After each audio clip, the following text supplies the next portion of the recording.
बिस्मिल्लाहिर्रहमानिर्रहीम। अस्सलाम वालेकुम। पिछले पार्ट 9b में हमने सुना था कि मोहम्मद कासिम ने हज़रत उमर रज़ियल्लाहु अन्हु से कहा कि मुझे भी इस स्कूल में दाखिल मिल गया है और आज मेरा पहला दिन है। हज़रत उमर रज़ियल्लाहु अन्हु ने कहा, सुबहान अल्लाह, सिर्फ वही इस स्कूल में दाखिल ले सकता है जिसे अल्लाह ने ख़ास कर अपनी रहमत से इजाज़त दी है। अब हम अंदर जाएंगे, अल्लाह की हम्द करेंगे, फिर हम क्लास में जाएंगे। मैंने हज़रत उमर रज़ियल्लाहु अन्हु से कहा कि मैंने टाइम टेबल देखी है और पहली क्लास आप लेंगे। उन्होंने कहा, इंशाअल्लाह। अब आगे अल्लाह और खातमुन नबीन मोहम्मद सल्लल्लाहु अलैहि वसल्लम ने मोहम्मद कासिम को ख्वाबों के ज़रिए से ज़िंदगी जीने की बेहतरीन तालीम दी। मोहम्मद कासिम को बचपन से ही कई तरह के ख्वाबे आने लगे थे और उनमें से एक ख्वाब उनके तालीम और तरबियत के बारे में था।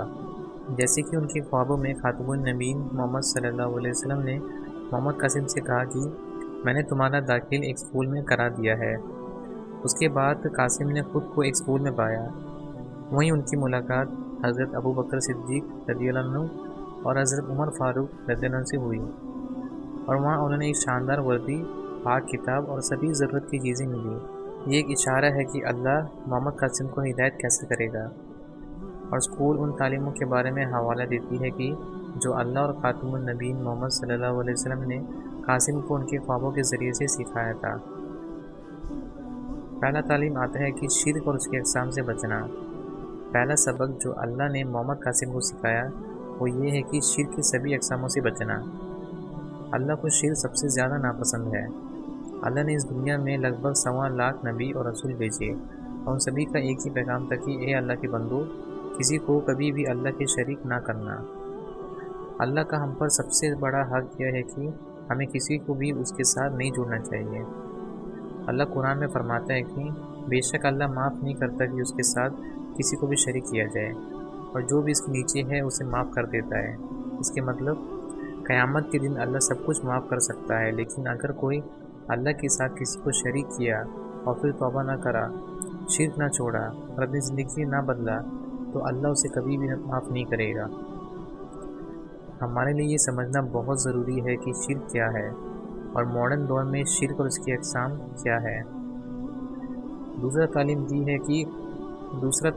है कि अल्लाह की बार बार ज़िक्र यानी याद करना।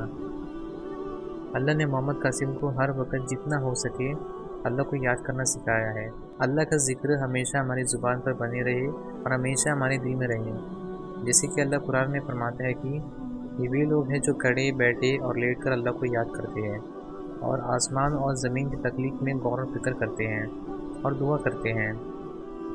खातमुन नबीन मोहम्मद सल्लल्लाहु अलैहि वसल्लम के एक हदीस का मतलब है कि 2 कलिमात ऐसे हैं जो ज़ुबान पर हल्के हैं लेकिन तराजू में भारी है और अल्लाह का बहुत पसंदीदा है। वो है सुबहानल्लाहि व बिहम्दिही सुबहानल्लाहिल अज़ीम। तीसरा तालीम दी है कि खातमुन नबीन मोहम्मद सल्लल्लाहु अलैहि वसल्लम पर दरूद और सलाम भेजना। हज़रत मोहम्मद सल्लल्लाहु अलैहि वसल्लम अल्लाह के सबसे प्यारे और आखिरी रसूल हैं।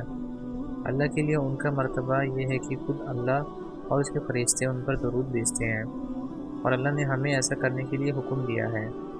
अल्लाह कुरान में फरमाता है कि बेशक अल्लाह रसूल पर अपनी बरकतें नाजिल करते हैं और उसके फरिश्ते उनके लिए दुआ करते हैं, ए ईमान वालो, उन पर दरूद और सलाम भेजो।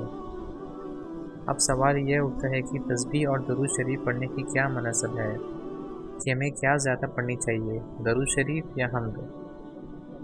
एक ख्वाब में अल्लाह ने मोहम्मद कासिम को 6 बार तस्बीह यानी अल्लाह की हम्द और बड़ाई पढ़ने के लिए कहा और दरूद शरीफ को खातमुन नबीन मोहम्मद सल्लल्लाहु अलैहि वसल्लम पर एक बार भेजने के लिए कहा।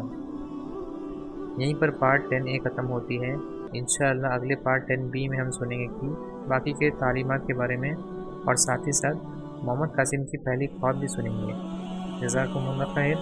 अस्सलामु अलैकुम व रहमतुल्लाहि व बरकातुहू।